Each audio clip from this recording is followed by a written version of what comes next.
Thank you so much, Dr. Cesare. It has been an honor for me to be here and inviting me for during this session. So I'm grateful for that. And it's nice to see you on this platform and beyond that as well. So let's start. I'm grateful to the conference chairs and the conference organizers for giving me this opportunity. And I would like to welcome all the participants of Machine Intelligence Session 2. It's nice to see you all here. Formal good morning, good evening, or a good afternoon, wherever you are located right now in the world. I would like to start the session with a quote of Mr. Albert Zent. What he says is, research is to see what everyone else has seen and to think what nobody else has thought. So, dear presenters and participants, we have around 1 hour and 30 minutes for this session. This session will have around 6 presentations that I have with me. And since we will be following asynchronous mode, so therefore, all presentations of this session are pre-recorded and video presentations will be played accordingly.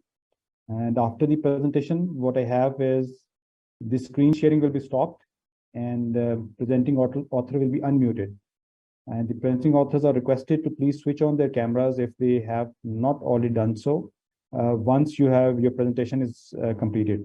And the presenting author can then introduce themselves. And just a reminder that, like what I have not done, please click join audio button before so that you can be unmuted. And after each presentation, we will have a live session, question and answer session, and the chat rooms will also be open during the session. And I encourage all the conference audience to please ask questions and share your opinions on the chat. And there will also be breakout rooms. I will keep a track of time to remain within the session schedule. And I will love to interact with presenters and other participants in the breakout room. So let's start with the paper presentation that I have with me right now. The first presentation is regarding a competent deep learning model to detect COVID-19 using chest CT images. It is being presented by Dr. Somnath Chakrabarty. He's been on the second leaderboard of our quiz, a wonderful quiz, which was informative for us as well, gives us an understanding how EA has to improve to reach the human understanding if it comes to the scene understanding part. So the paper co-author is Dr. Bedu Murali. So if you can play the video presentation and start with it, please. Hello everyone, my name is Somnath Chakraborty and I am presenting my paper, A Competent Deep Learning Model to Detect COVID-19 Using Chest CT Images. The research is mostly focused on computational deep learning model development by using CT images, and we have very promising results. The datasets consist of 8054 real CT scan, of which 5427 hold COVID-19 and 4223 were non-COVID. We divided the dataset into 7:2:1 for 10 validation and test datasets. We collect this dataset from different open source from GitHub, Kaggle, different radiology institution, medical institution. They share those repository to the GitHub. Therefore, we collect those dataset. The datasets also increases over time. After collecting those dataset, we pre-process those dataset using PyTorch pre-processing model, because the way a radiologist perceive a image is very different. The deep neural network model perceive those images, and pre-processing always help to enhance the model accuracy and robustness. The method is shown with the block diagram. We can see that after getting those images and pre-processing those images, we use the EfficientNet pre-trained model. It is a very effective and efficient model. The weightages we get from there, and then we design a classification layer by which we classify COVID-19 and non-COVID images. So you can see this EfficientNet, which is very efficient and has generated a lot of parameters, which is very efficient way to collect a very robust feature that can easily identify the underlying characteristics of an image. And the classification layer consists of deep neural network model. We use ReLU activations as well with batch normalizations, and the results are very promising. The proposed deep learning model that we have an average accuracy of 91.96% on the test city images. Sensitivity is 92.24%.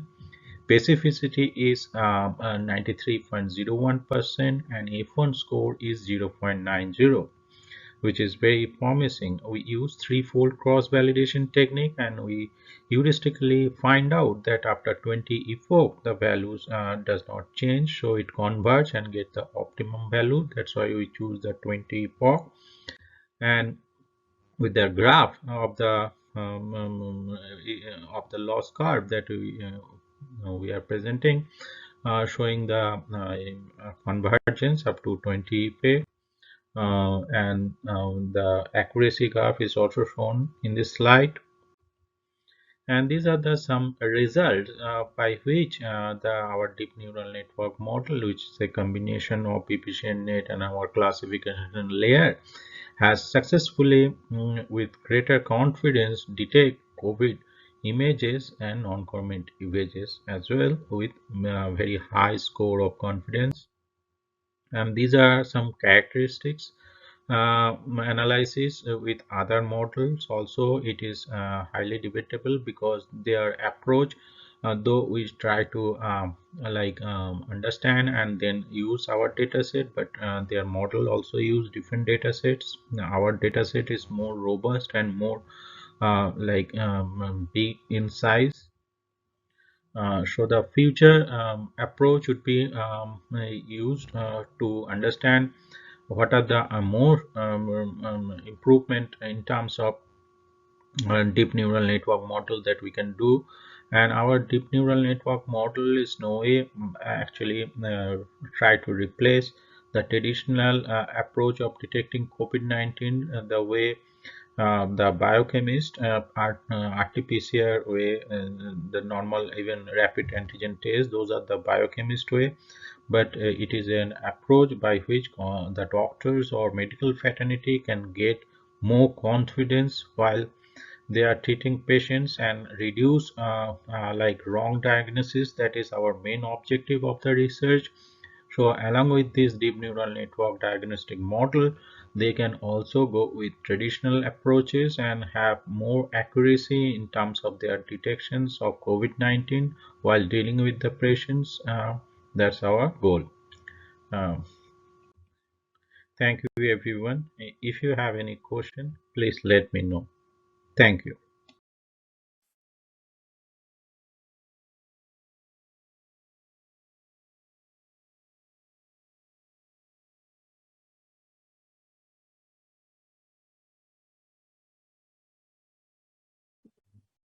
Thank you, Dr. Somnath. That was interesting to know about your research. I hope everybody can hear me, and we would like to have a couple of questions from the audience, please. If from the audience, you would like to have some questions, you can write it on the chat box. I'll wait for another 5-10 seconds. Otherwise, I have to start asking questions then to break the ice.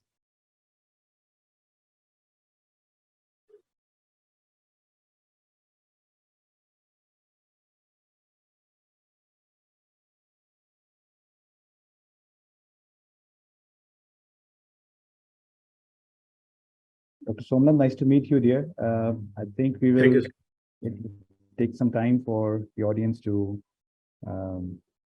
So there is one from Raina. What pre-processing steps consist of? What are the pre-processing steps of your research, please, if you can? Yes, so the first pre-processing steps is like that.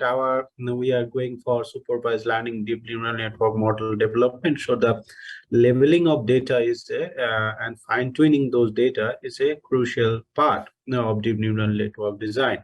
So if some data that we have collected from Kaggle or GitHub that doesn't have leveling or have missing values, then we discard those images And if some images which has a very low quality resolution or something like that, then we discard it, because those data sets are open source data sets coming from different repositories. So we need to collect them. Also, we need to keep in mind that different file images has different size, different data set that need to keep track of. And also our deep neural network model should be uniformly take those images, those kind of pre-processing tasks that we do from our model. Thank you, Dr.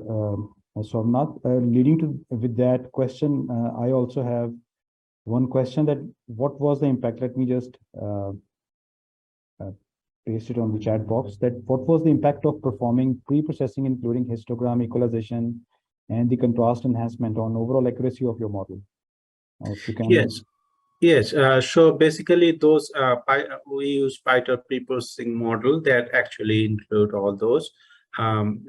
Basically, what happens due to deep neural network models, we need to label those images in all those data set that we have created, like test data set, training data set, and validation data set. And as we know, the training data set has large number of values, and those values need to be well correlated with the deep neural network. So it obviously impacted and gave more robustness to the model. Okay, that's great. There's another question from the audience. If this solution can be used for some other diseases or illnesses, if you can. Yes, obviously, like any diseases which has images. So there are different kind of images for chest X-ray images, like computer tomography images for this approach. These are very similar. So any other kind of disease which has these images, they can be applied. But histopathological images is though similar, but has little bit more like marker that we need to keep a track of and design our deep neural model accordingly. But for any CT image for other diseases, it can easily used and can further achieve success in those areas.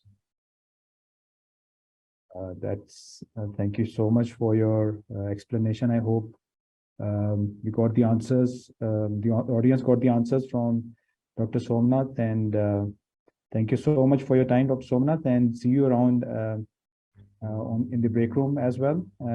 With that, we will move forward to our. Thank you, sir. Thank you. We will move forward to our next presentation. That is regarding AI in prostate MRI analysis, short subject review of potential, the very recent status, the urgent challenges, and the future directions. It is being presented by Dr. Rafael Sovek. Please excuse me for the pronunciation because I'm not that acquainted to how to pronounce the names, but the paper co-authors are Ihor Mikhailovic, Irina Gorbenko, Piotr Sobeski, Jacob Metora, and Tomczes Lawrence, and Krzysztof Topikowski. So we would like to start with the presentation. So if the technical host can please play the video presentation, please. Ladies and gentlemen, my name is Rafał Jóźwiak, and I want to present short subjective review of potential, very recent status, urgent challenges, and further directions related to AI in prostate image analysis. Prostate cancer is the second most common cancer in men. However, there is an interesting paradox here. Many prostate cancers grow slowly and are confident to the prostate gland. The average age for receiving diagnosis is 66 years. Often, cancer develops slowly over the years without any symptoms. Additionally, many prostate cancer are overdiagnosed, leading to overtreatment and significant negative side effects like erection problems, urinary problems, or loss of libido. Thus, early detection and stratification between indolent and clinically significant prostate cancer is crucial for successful treatment.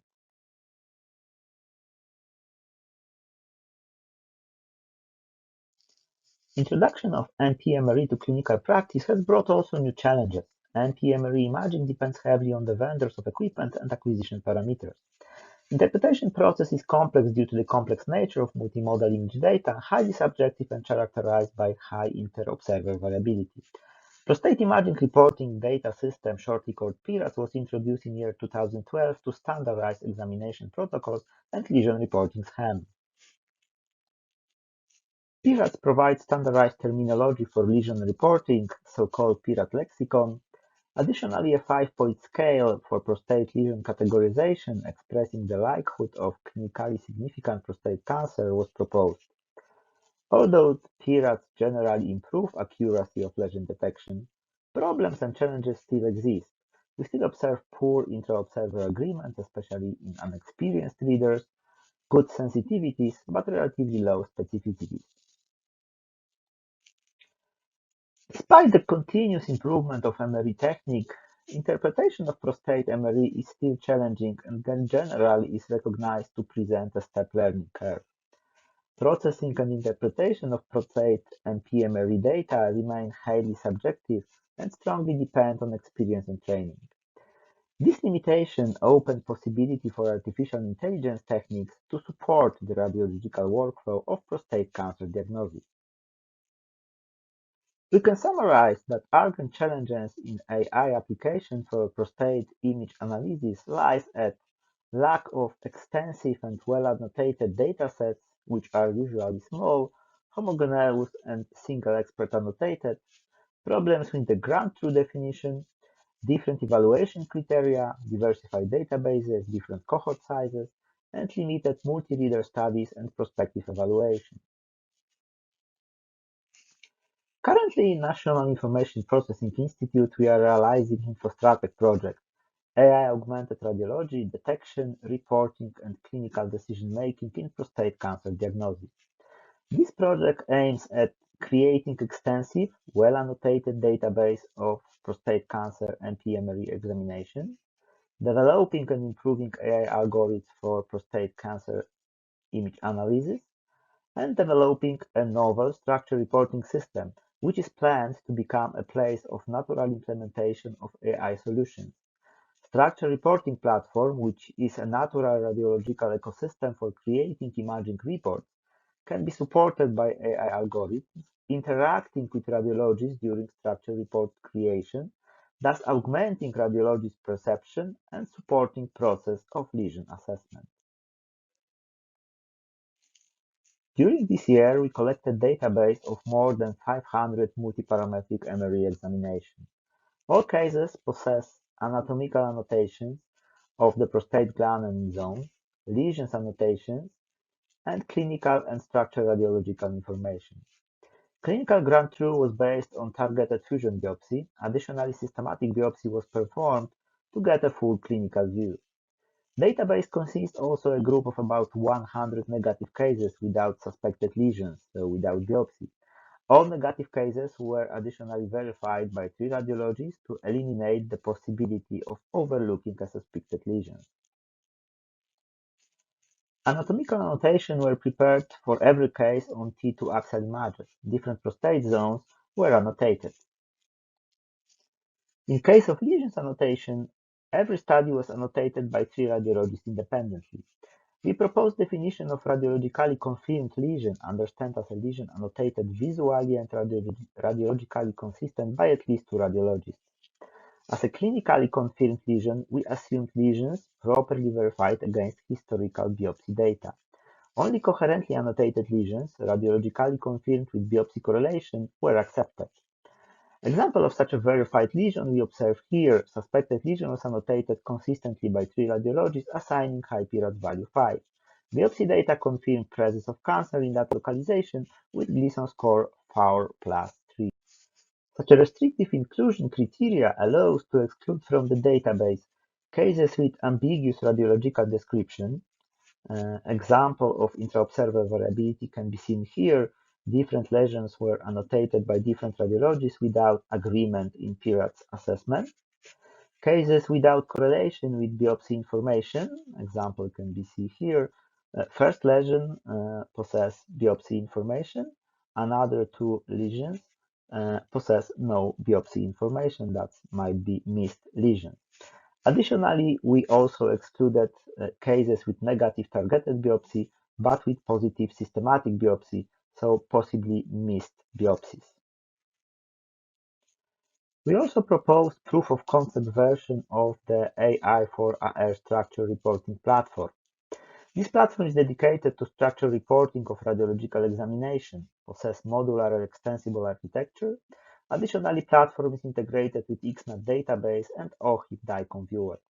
On our platform, we successfully implemented prostate cancer module dedicated to prostate cancer lesion reporting, standardized with PIRADS version 2.1, with functionality of automatic text report generation. This is a short demo of our platform. We start with login. We select structure report scheme dedicated to prostate cancer lesion assessment. Now we select a case from the database. We can view images in integrated DICOM viewer.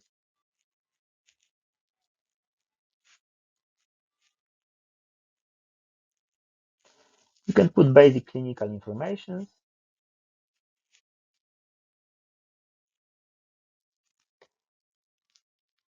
The next section is dedicated to the assessment of quality of MP-MRE imaging.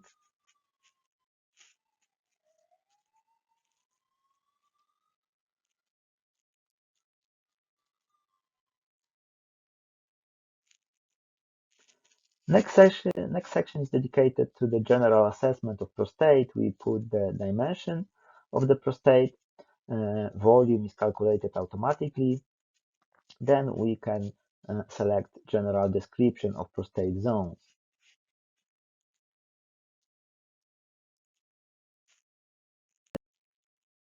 Next, we skip to the section dedicated to individual lesions.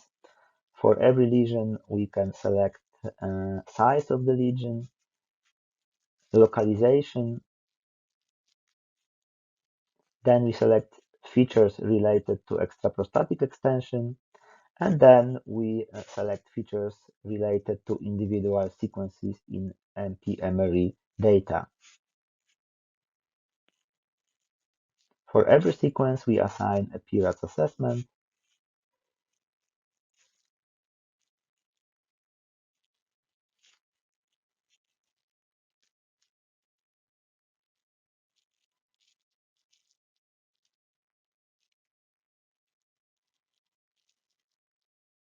At the end, the overall PIRADS value for the lesion is selected.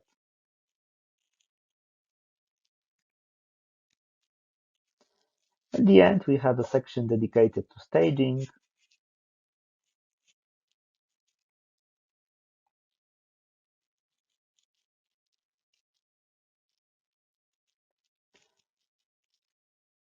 And finally, platform provide automatically generated text report for the analyzed case. This work has been funded by the Polish National Center for Research and Development under the program InfoStratek 1. Thank you for your attention. Thank you, Dr. Raphael, for an interesting paper regarding the AI usage in the prostate MRI analysis for building up for development of the clinical applications. We'll like to wait for a couple of questions if we can get some from the audience in the chat room, please. Meanwhile, while we get some questions from the audience, I have a question which so there is one from my side. How were the differences in observations of different radiologists was dealt with for the cases where like biopsy data was unavailable?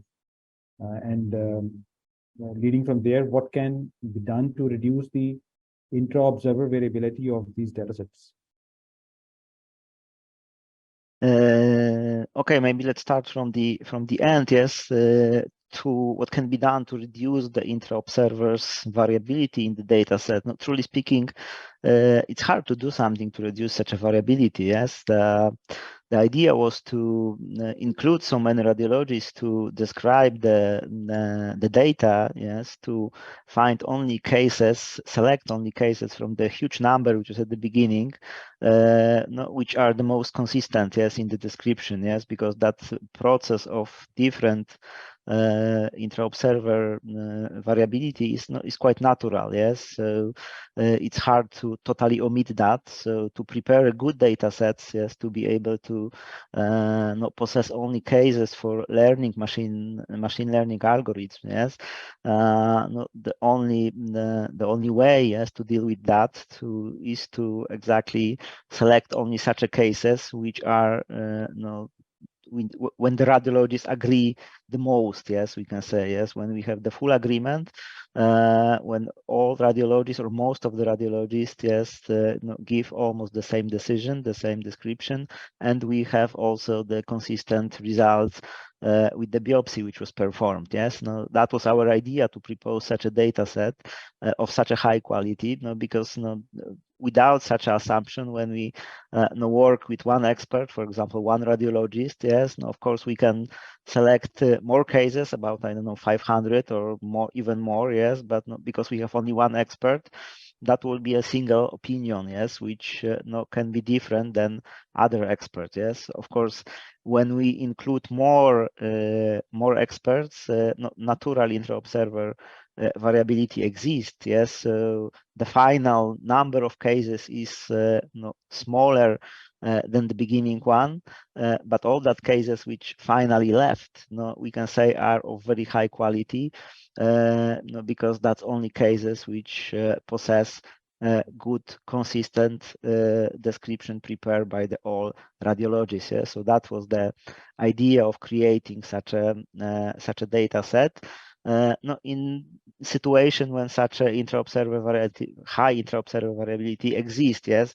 So that was something which we proposed, yes.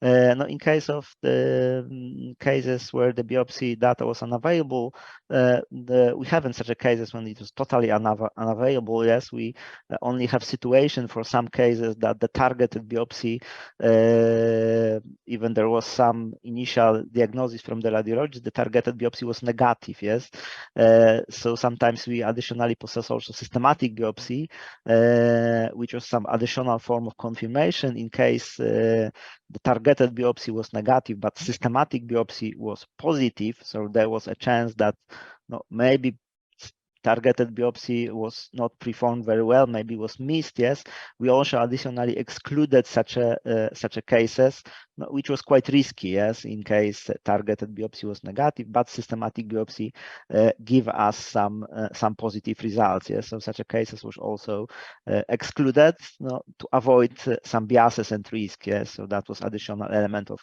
verification which we additionally propose. Yes, of course, some number of cases in the data set was totally without biopsy. I mean, such a cases which was treated at the beginning as a negative group. Yes, so such a patients which was not totally was not suspected to possess a cancer, so they were not after the initial MRE examination was not sent to biopsy. So for such a cases, additionally, to be sure, all radiologists also one more time go through such examination in case we found such examination which some radiologists indicated possible lesion existing, which might be a situation that maybe previously such a lesion was omitted. We also excluded such a cases. We were treating such a cases as also risky. Yes? So that was we think that was quite high standard, which we propose to prepare a very good, very well annotated data set. Thank you, Dr. Appel, for a detailed answer. While we are waiting for questions from the audience, I have another one from me, which I can again post it on the chat box for everybody to read it. Just for a quick learning, that what machine learning techniques are like more suitable for this particular case, or there is some deep learning model which can be used? Like if you can name some that can help a novice researcher for to get an idea about this area. Yeah, that's not really speaking. We can say that's even very good. The hard question is because we have a lots of application. Maybe it's better to say about the possible application of machine learning here. Of course, we have possibility to adapt different forms of machine learning. Of course, deep learning technologies are also very suitable here. But we have very different application area in case of prostate cancer. Yes, we can create models dedicated for segmentation of prostate, which is helpful for assessing the volume of prostate, which might be helpful as some additional information for other algorithms which later detect lesions. Yes, another application area is of course automatic lesion detection, which can be just simplified to, for example, at the beginning to two-class problem. Yes, so detection lesion which is clinically significant and not clinically significant. Later we can also propose techniques or models which provide some form of stratification in case of clinically significant lesions, so try to assess the aggressiveness, yes, of the lesions. Yes, so we have many types of application here. We are also developing such a methods. Some later presentation of Jakub Mitura from our team will be dedicated to one such a model which is dedicated to recognition of prostate cancer lesions. Dr. Rafael, just one last question from my end. I think we are not getting from the audience. They must be hearing all the conversation which we are having. So can it be used for training education of the radiologists? Like if there is one radiologist who is being trained during the medical years. So can this application or your solution can be used there? Yeah, that's a very good question, and I'm very happy to hear that question because that project which we are now realizing, in fact, will be finished with the version of that platform which will be exactly dedicated for educational purpose. Yes, so it will be prepared as a form of educational system. Yes, so we, based on that huge database which we now collected, we try to prepare first of all some, we can say, atlas of cases. Yes, and then try to make a form of implementation of that platform dedicated for education of radiologists. Yes, to prepare some form of courses on which radiologists can not only deal with the basic problem of standardized assessment of prostate cancer, to learn the basic methodology, but also to learn, we also plan to integrate the AI algorithm, so there will be also a place when the radiologist can learn how to work with the support of AI, yes, which is also a quite novel area, yes, to introduce AI in practice to radiologist workflow. Yes, so that's our plan, and that's exactly a plan for the implementation of the project results. Thank you so much, Dr. Rafael. I'm sure your work will be very helpful for the medical community and in general to all the humanity. Thank you so much. Thank you very much. With this, we will start we'll start with our third presentation of this session. The title of the paper is Performance of Deep Convolutional Neural Networks and Radiologists in Prostate Cancer Classification, a Comparative Study. It is being presented by Dr. Piotr Sobecki, and again, the paper co-authors are Dr. Rafael Zowiak and Ihor Machalvik. So if you can play the paper video presentation, please. Hello, my name is Piotr Sobecki. I work at the National Information Processing Institute as the head of Applied Artificial Intelligence Laboratory. Today, I would like to present the results of our study involving radiologists and deep learning model. In our study, we have compared the diagnostic accuracy of computational model with that of both experienced and inexperienced specialists. First, let's discuss the motivation of our study. Prostate cancer is a growing global health issue that affects on average every 8 male. Non-invasive diagnostics based on multiparametric magnetic resonance imaging became essential in clinical decision-making. It enables more accurate risk stratification and therefore plays an important role in selecting patients for biopsy. Radiological assessment of the prostate gland involves the interpretation and reporting of MRI examinations according to the established global standard, the Prostate Imaging Reporting and Data System, PIRATS. Low specificity, however, remains a considerable aspect of MRI assessment and clinically significant prostate cancer differentiation, potentially leading to unnecessary biopsies. Because of the assessment complexity and steep learning curve, it is mainly the case for radiologists with low experience in prostate MRI reporting. Recently, solutions based on machine learning have achieved promising results in applications in prostate cancer diagnostics. Overall, deep learning solutions achieve the highest performance of PCA detection and diagnostics tasks. Models show the potential in enhancing the diagnostic processes and increasing the specificity of MPMRI assessment. However, only a limited number of studies validated the results in clinical workflows. 85% of them report only standalone model diagnostic accuracy.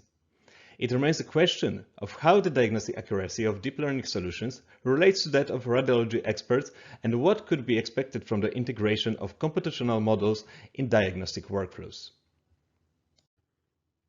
To perform the comparison, we have used a publicly available reference dataset, result of the Prostatics Challenge. We have selected 32 lesions coming from 3 prostate zones. The dataset was balanced and contained close to equal number of clinically significant and clinically not significant lesions. 3 experienced and 3 inexperienced radiologists participated in our study. Lesions were evaluated according to the PIRATS diagnostic standard. Suspicious lesions were assigned a score on the 5-point Likert scale corresponding to the probability of clinical significance. To gather the deep CNN predictions, we have used 5-fold cross-validation, so the test data was not involved in training faults. The results of the human rater assessment phase, displayed on the right chart, show that the radiologists overestimate the probability of lesion clinical significance, even though the dataset was balanced. It is typical of MPMRI evaluation and consequently can lead to unnecessary biopsies. As a deep learning model, we have used a modified multimodal VGG architecture. Model has been evaluated on the test Prostatics dataset and achieved results in terms of area under the curve close to the state-of-the-art, 0.84. The model encompasses routing and subnetworks that reflect the information flow of PIRATS assessment. The architecture and results has been published in previous research. Here we present results of the comparison of diagnostic accuracy between inexperienced and experienced radiologists, as well as deep model on the dataset used in the study. The confidence intervals were obtained using bootstrapping. We have found statistically significant effect when comparing human-rated diagnosis with automatic predictions. Deep learning model achieved better diagnostic accuracy. Results were especially evident for lesion classification on the peripheral zone of the prostate. Overall, results show that CNN networks achieve comparable results to experienced radiologists for all prostate zones. In further analysis, we have examined how the diagnostic accuracy changes when CNN predictions are combined with human assessments by averaging. A positive diagnostic accuracy change has been observed after combining the model predictions with expert assessments in all tested settings. Integration of CNN with rated predictions resulted in overall statistically significant increase of diagnostic accuracy by 0.09 area under the curve. That is all. Thank you for your attention.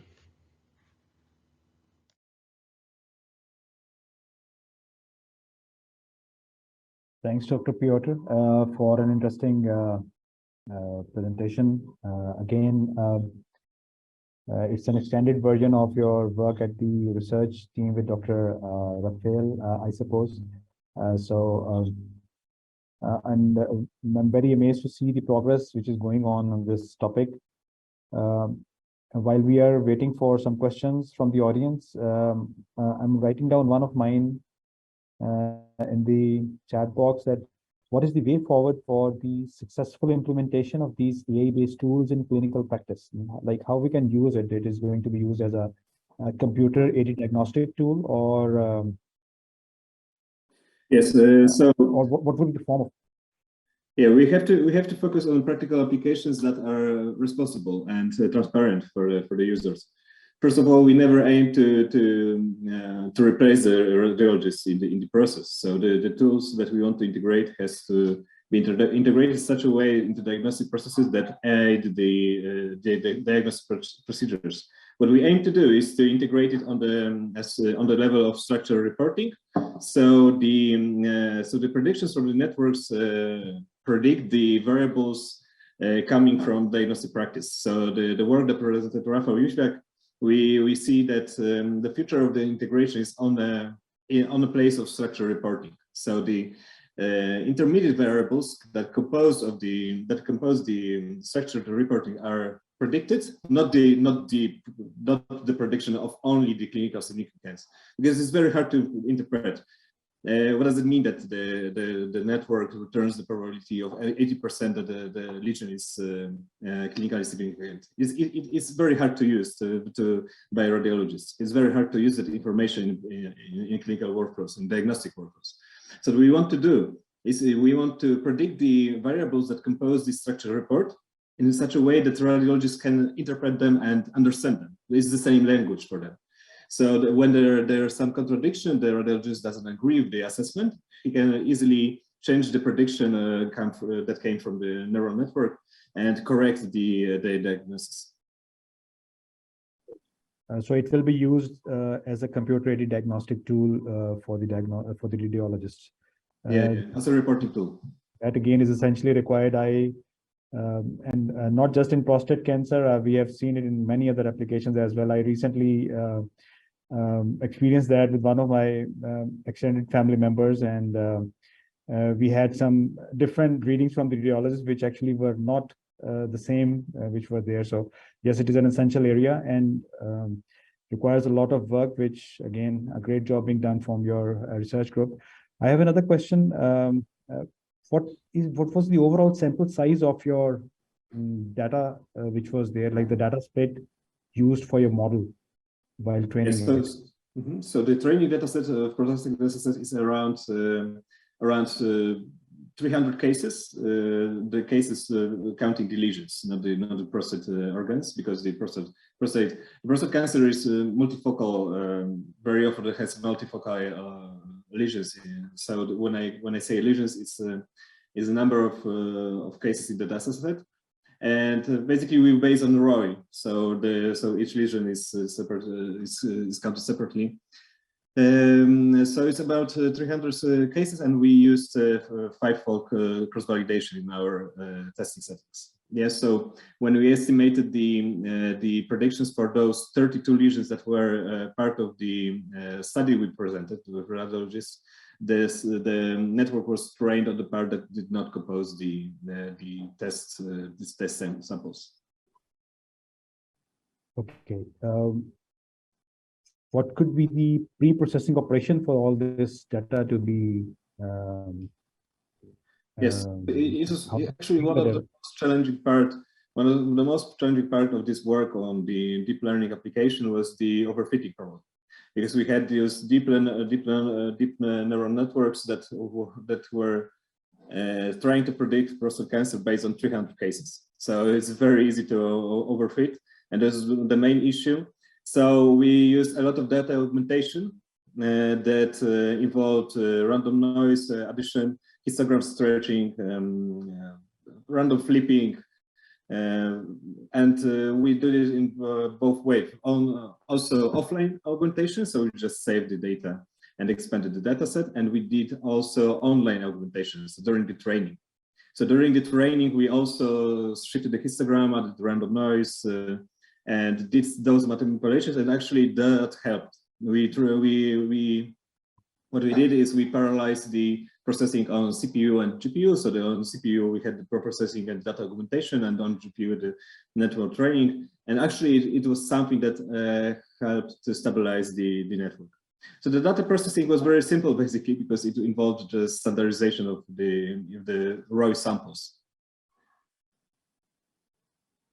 Thank you so much, Dr. Piotr, for your time and for the interesting talk regarding the deep learning based models for the prostate cancer classification. I'm sure the audience um, must be enjoying the research work being presented by the authors. With this, we will move on to the fourth paper presentation of ours of the session. Let me just pull up the title of the paper, that is Assessing the Generative Adversarial Network-Based Generative Modeling on Skin Lion Images. It is being presented by Anna Rosen and Mohammad Khair Zobi. The paper co-authors are Sandra Carrasco-Lemaros, Sylvia Vazroska, Julia Sovlato, Lisa Sublom, and Magnus Kalberg. If we can play the video presentation, please, and I then will invite Anna and Mohammed Kabir for question and answers toward the end of this presentation, please. Hello, and welcome to our presentation. My name is Emma Rosén, and I am from the AI Competence Center at Sahlgrenska University Hospital, located here in Sweden. Me and my partner, Mohammed Zubi, will present our team's article, Assessing GAN-based Generative Modeling on Skin Lesions Images. This article was written based on work done this spring in collaboration with our colleagues at AI Sweden, Chalmers University of Technology, and Sahlgrenska University Hospital. According to the World Health Organization, skin cancer represents approximately 1/3 of every diagnosed cancer, reaching over 3 million cases throughout the world annually. Similar to other types of cancer, early diagnosis is key for a good outcome, and computer-aided classification has shown great promise in such tasks. But to create reliable deep learning algorithms that can identify complex patterns of these medical conditions, they must be trained on a large amount of data. Unfortunately, preparation and annotation of medical data is a costly procedure that demands the assistance of medical specialists. And additionally, due to patient privacy concerns, getting access to medical data can require a lengthy approval process. This makes it almost impossible for different institutions to share this kind of data and consequently the expertise with one another. Synthetic data, however, is an option to real data and appears to be a good solution to mitigate the issues with privacy policies. And it can be used in two ways, where firstly as an extension to small and unbalanced data sets, and secondly for anonymization purposes. Ideally, the generated data should accurately reflect the real data and simultaneously offer strong privacy protection for the individuals whose records were used when creating the data.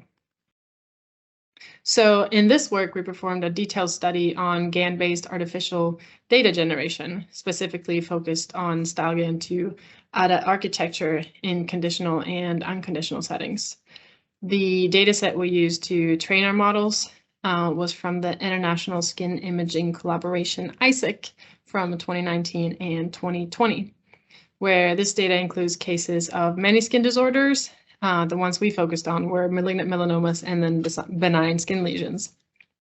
All the trained models were evaluated in terms of both fidelity and diversity, with emphasis on skin lesion diagnosis. Then here are some examples from the data.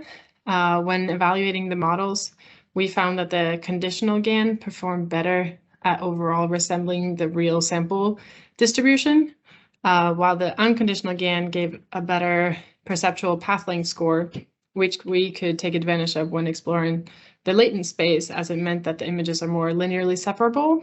And this is because it's only trained on one of the data classes.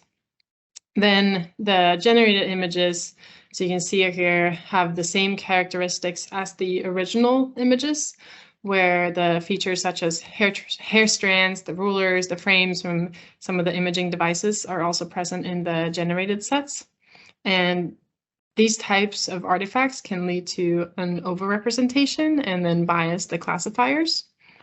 But to understand the quality of the data, we trained classifiers and tested on data from the real data set to see how well it could predict melanomas. We trained a baseline model using only real images, and then we trained models using only synthetic images, as well as models using synthetic and real data combined. The results in the different scenarios didn't differ very much, and there's really no reliable improvements when using GANs. This could be attributed to the extensive size of the real data set that we used here, but also that some of the artifacts in the images unrelated to the lesions are more present in certain classes of the data, and this might bias the classifiers. To better understand our synthetic data, we use two different methods. The first being explainable AI, used to examine the authenticity of our generated images on an individual image basis and on a large scale for multiple images. Secondly, we explored the latent space to look for interesting edge cases, as well as to perform bias reduction techniques. In the top graph, we show a projection of how a classifier sees the two different classes of skin lesions as two separate clusters. Joining the two clusters at the bottom are the edge cases, which are harder for the model to classify. Dermatologists are least accurate with these cases, and they are therefore important data points to understand. In the bottom graph, we see a plot of concept activation vectors, which test for how a certain feature may be connected to only one class. For our images, the dermoscopic frame feature is mostly coupled with melanoma images, which means that our classifiers may be influenced by this feature instead of the mole. By making use of the regularized latent space obtained by our generator, we can apply linear transformations on the input vector to influence certain features in the output image, while keeping the rest of the image mostly intact. Our findings have shown that because images with frames are mostly represented in melanoma cases, the features of a mole in the edited image transforms partially as well. This is a result of the mole and the frame being entangled, putting the validity of the transformed image into question. To wrap up, we would like to emphasize the importance of understanding the data used to train our generative models. As we have seen, the overrepresentation of a feature unrelated to the lesions themselves may overshadow what we are trying to train our classifier on. And the use of the generator's linearly separable space to normalize images may help in mitigating those biasing effects. Finally, being able to explain the model and edge cases will contribute to understanding the authenticity, limitations, and also the overall usefulness of the data used. Lastly, we would like to acknowledge the efforts of our team that has worked on this project. That was all for our presentation. Thank you for listening. Please ask us if you have any questions. Otherwise, you can reach out to us through the info on this slide.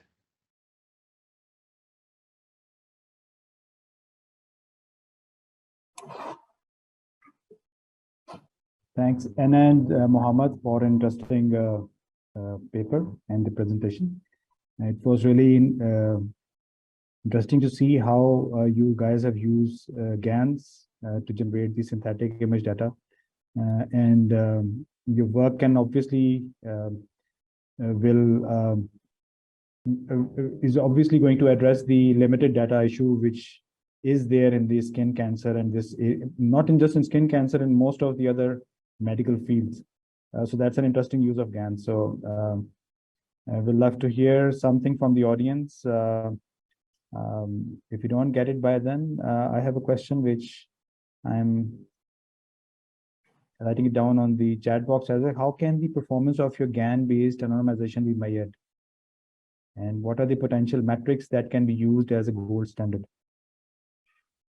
Well, at the moment, from our from what we have been studying so far, there is no one golden standard to assess how private the images are, or like how they are related to a patient. So there is no one metric to measure the privacy of the image, but there can be like certain procedures that one can follow to see how how the identifiability of an image is connected to an individual. So it could be by, for example, doing a disclosure attack on the data set that the models are trained on, and see if we can like re-identify some patients. That's one possible way. And also these images were trained like using only the images and not connected to any metadata or a table that describes the patient's age or any other identifiers. Yeah. So we have a question from Wesley, that how does the performance of your model compare to the healthcare professional classification of these images? That's an interesting question. We actually had a side project where we used these images and had professionals assess them. And when doing that, we presented them with both real data and then synthetic data. And we found that there was really no difference in how they assessed the synthetic data versus the real data, and they couldn't tell them apart, essentially. But this was a very small scale study, so it's very qualitative, and we can take some hunches of how we would think this would perform on a larger scale from that. Okay, so there is another question coming. So have you considered some ethical challenges of AI using synthetic data, like the possible problems, the amplified biases, etc.? Yeah, that's definitely a big problem, especially in this data set that we were using, where, I mean, lighter skin tones were highly overrepresented, and we had other biases as well that we evaluated that weren't necessarily ethical based biases, but such as like the hair strands and the rulers, and they have these dermoscopes that they take the images with that leaves frames in the backgrounds of the images, and those we were able to tie to biases in the classifier. So definitely having other more ethically related biases would be a problem that we would have to address. There's another one coming from Dr. Piotr, that how could the EA solution be integrated in the diagnostic workflows? Yeah, so this can be used as an assisting tool for a dermatologist who maybe, like, how do you say it, has a hunch on how on a patient having something that is can be considered dangerous or need further follow-ups. So in general, this can be like an assistant tool to the dermatologist, like a second opinion, so to speak. Again, it comes under the computer-aided diagnostic category, which are generally known as CADs. I have a related question with you from you guys, that how did you tackle the common GAN training issues, including the failure to converge, which is generally there in the GANs? Yeah, so the model that we used was StyleGAN2 with adaptive discriminator augmentation. So this model is specialized in training on small data sets, such as medical ones, and converging very fast. Like after after the first several iterations, it used to converge like very fast and showed like realistic looking images. So this model was created by NVIDIA's research group. It's called StyleGAN2 with adaptive discriminator augmentation. Okay. So is there any next step that will help propel this approach for like the data challenge is already there in most of the medical in the healthcare industry. So will this help propel this research, solve those problems in those areas? Like if you go to brain tumor, you go to lung cancer, you go to any other form, so is this going to help? Is this approach can be scalable to other healthcare problems? It should be able to, but there are several things to note. Like, for example, having to train a model on images from different hospitals can be can show results that are not completely logical, as to the data may not be normalized, in the sense that some color tones or other biases that are limited to how the hospital takes these images may affect the model being trained. So one example is using federated learning to train generative models between different hospitals. But yeah, I would say that that would be something to be aware of. Yeah, I think a large importance have to be put on the pre-processing, so that we can try to rule out these type of biases that we have noticed in the data that we've been working with, and knowing how much data usually varies from hospital to hospital. That would be a very important step, so we don't see clustering in the data based off of where it was collected. Okay. Thank you so much, Anna and Mohammed, for an interesting topic. Thank you for having us. Thank you. Thank you Thanks so a lot. much. Thank you for listening. With this, we'll move forward to our fifth presentation for today. Topic of the presentation is prostate cancer detection using transformer-based architecture and radiomic-based post-processing. It is being presented by Jacob Mitura, and the paper co-authors are Dr. Rafael Zawiak, Ahor Mihailovic, Ariana Gorbenko, Dr. Piotr Subecki, Thomas Lorenz, and Krzysztof Topikowski. With this, I think we can start the paper presentation now. Good afternoon. I would like to thank you for invitation for this conference and giving the possibility to present the results of our work. My name is Jakub Mitura. I represent the our team of data scientists in the National Information Processing Institute. And I would like to present the work of prostate cancer detection using transformer-based architecture and radiomic-based post-processing. As one can see, this is a medical image. However, what we can see here exactly is the case from the dataset that is developed in the in our laboratory. And this dataset is extremely detailed.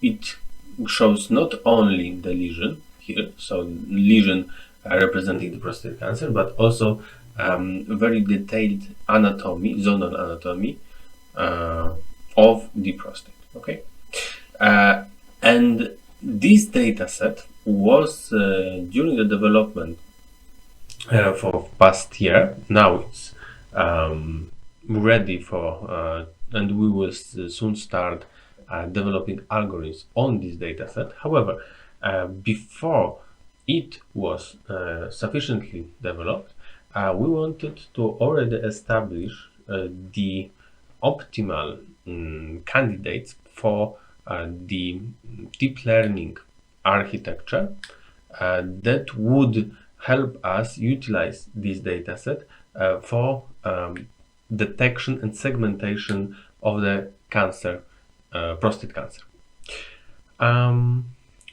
The architecture that was chosen is based on the transformer.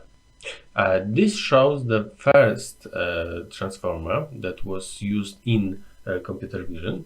From the article, an image is worth 16 by 16 words, and it just divided the image into the patches, and then each patch was tokenized, so there was a linear projection onto the vector, and then these vectors were then analyzed in sequence with positional embeddings, so with keeping track what which patch is close to each other. What is important? These tokenized vectors were then put into the transformer. Transformer traditionally was used in the natural language processing community and only recently used in the computer vision. It has some positive and negative sides. The best that we can achieve through the transformer is far less inductive bias. So less inductive bias shown in this situation is that it can learn even some interactions between even relatively distant part of the image. And it also does not force so much locality as the convolutions. However, those strengths are also the weaknesses, because less of inductive bias, in theory at least, it needs more data in order to learn correct representations. As this was one of the first architectures used based on transformers, the researchers had done a lot of new studies, and this is the result of one of the new studies, the swing transformer, that was used on our data. The basic idea is the same, so still we have the image.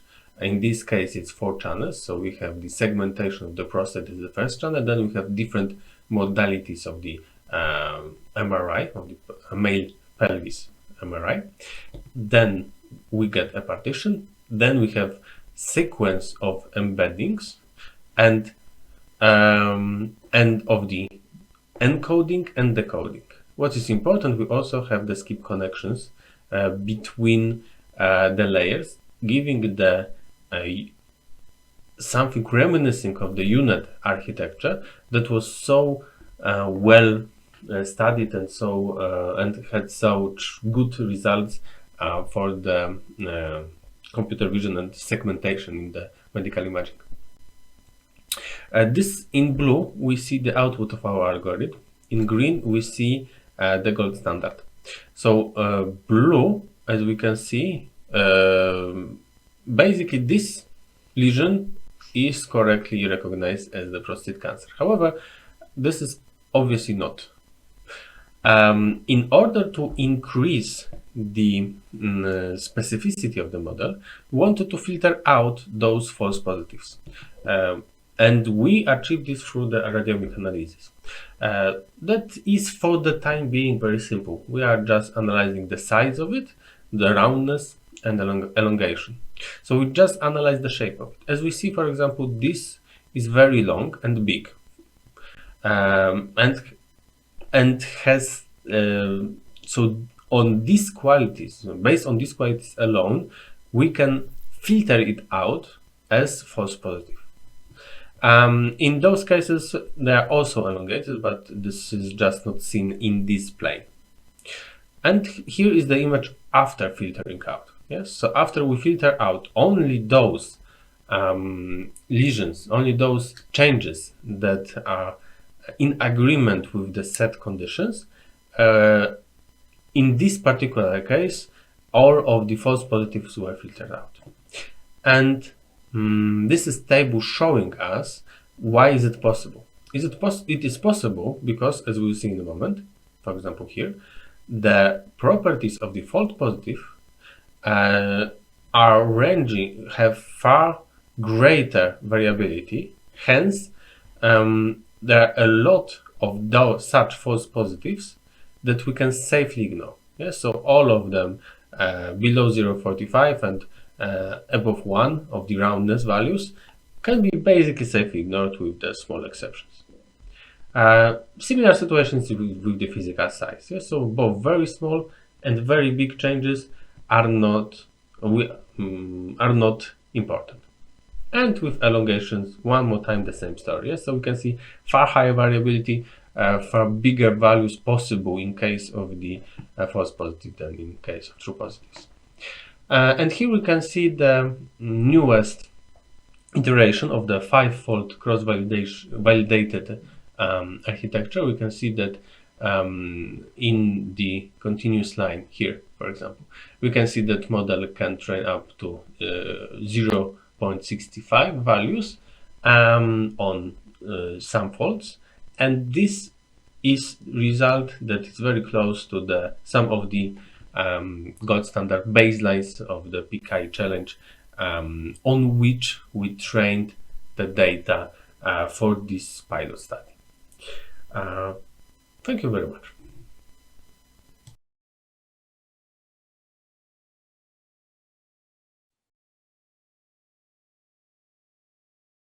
Thank you so much for the presentation, Mr. Jacob. It's an interesting topic again, using the transformers for the prostate cancer detection. We would love to have some questions coming from the audience. If there is none, so looking at the roundness part, Jacob, I have a question from you. What is the baseline criteria, like the parameters for the size and elongation and the roundness based filtering that you have applied in your research? First of all, can you hear me? I just want to confirm this. You're audible. You're audible. Thank you very much.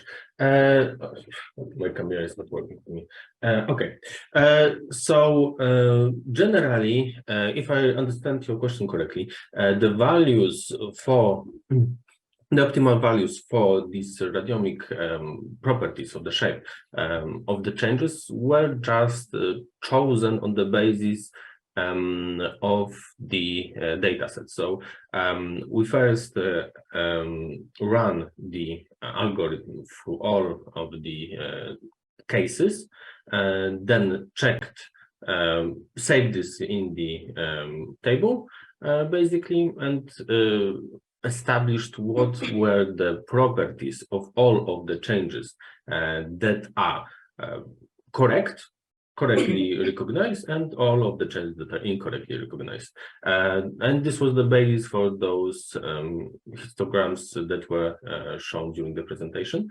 On this basis, it was possible to just choose the optimal threshold and to filter out the false positive results. Thank you so much, Jacob, for the detailed answer. There is no other question coming from the audience, so keeping with the shortage of time which we have right now, completion. So we'll move over to the. Thank you for your presentation. We'll move over to the last paper of today. That again, all of the papers before in the medical field. So now what we have is the sales forecasting during the COVID-19 pandemic for stock management. So it's regarding the financial management part. It's being presented by Mr. Enver Yildirim, and the paper co-authors are Vali Kam, Fateh Balki, and Salish Saab. So if you can play the paper presentation, please. Hello and welcome. This presentation is about sales forecasting during the COVID-19 pandemic for stock management, presented by Aurora Research Lab from Istanbul, Turkey. These are the major parts of the study. We will introduce you the content of the paper and techniques that we used, and we will talk about methodology. First, we have worked on the problem and analyzed the data, then worked on features and generated new ones, splitted the data several sizes and tested again and again.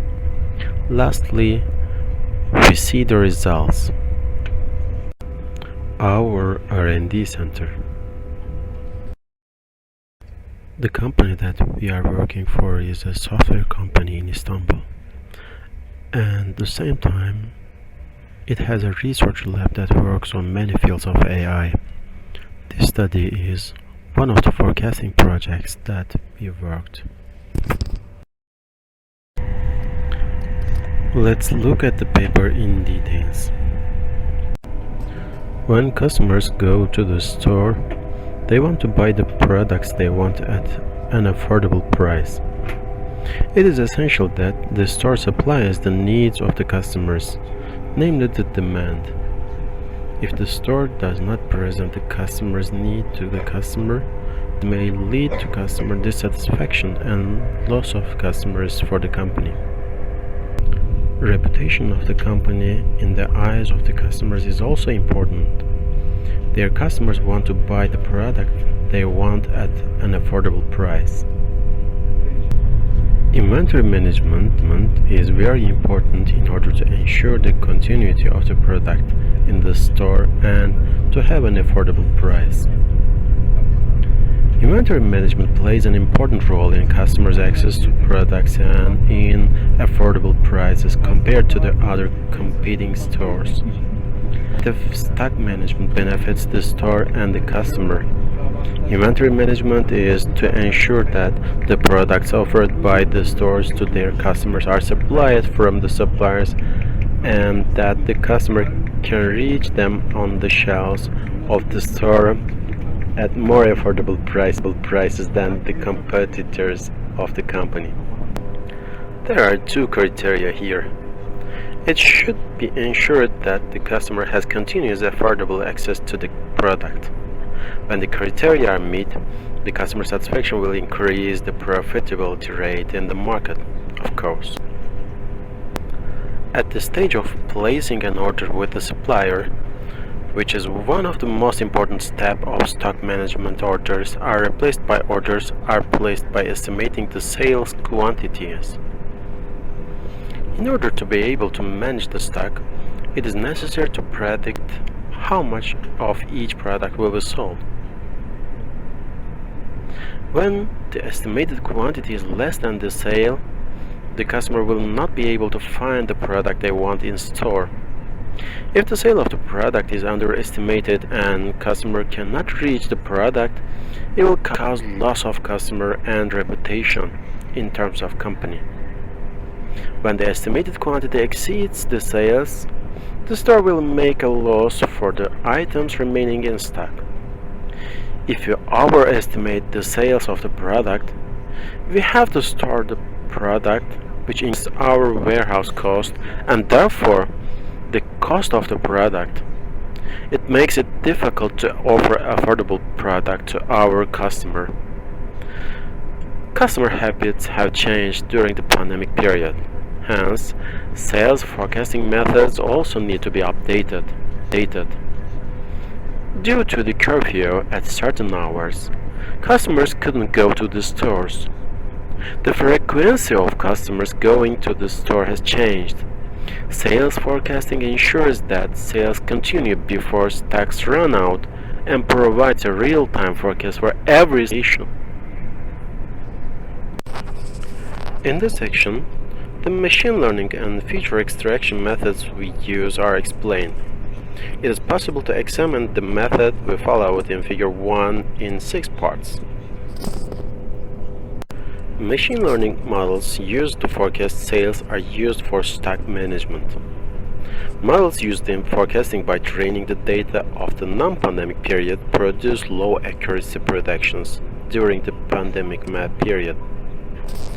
The methods are actively used to forecast the sales of the product in non-pandemic times have changed due to change and limitation in shopping habits during the pandemic. When we use the machine learning algorithm, which is trained with old data under pandemic conditions, it makes bad predictions compared to the previous period estimated due to change in data. Due to this change, the previous forecasting model will have a high error during the pandemic period. It is aimed to increase the accuracy of the models during the pandemic period. This data is owned by a retail chain consisting of 10 brands located in various parts of Turkey. For this study, we selected 5 liters sunflower oil, which is basic food for almost every home in Turkey. Our dataset consists 1,006 hours, 13 daily sales record dates between 2019 and 2021, May. Here we have 6 features: date of the sales, daily sales amount of the product, product promotional information, the amount of product in warehouse at the beginning of the day before the sale starts, selling price, the cost of the product. This table shows a sample of the change in data before the during pandemic. For example, while the average number of daily sales 31 before the pandemic, it's seen as 19 during the pandemic period. In order to see the distribution in our sales data with and without pandemics on the basis of days of the week. Average sales quantity by weekday in pandemic and non-pandemic periods graph.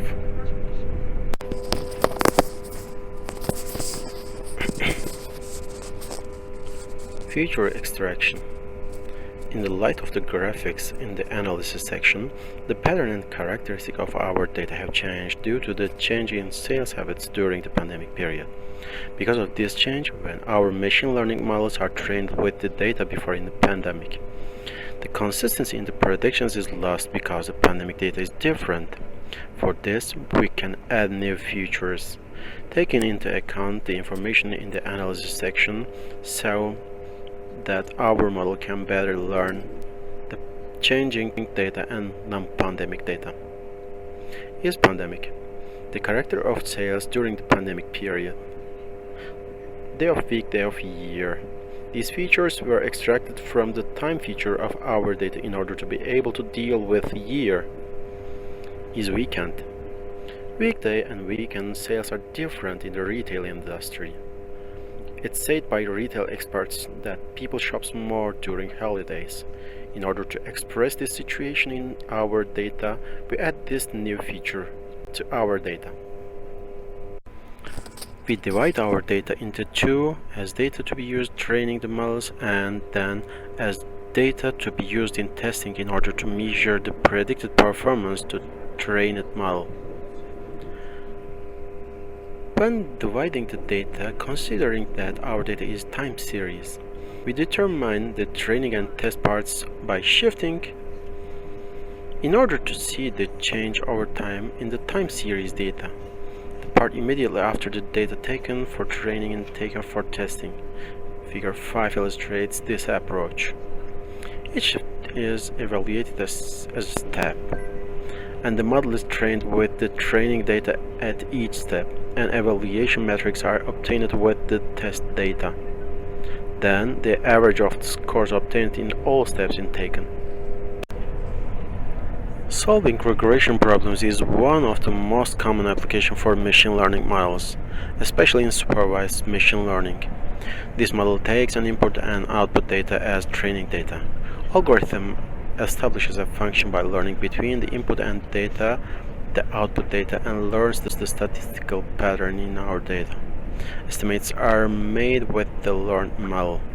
We decided to use XGBoost and LGBM regressor model with the tree-based gradient boosting feature, which is most popular of the machine learning algorithms, and the linear-based ridge model.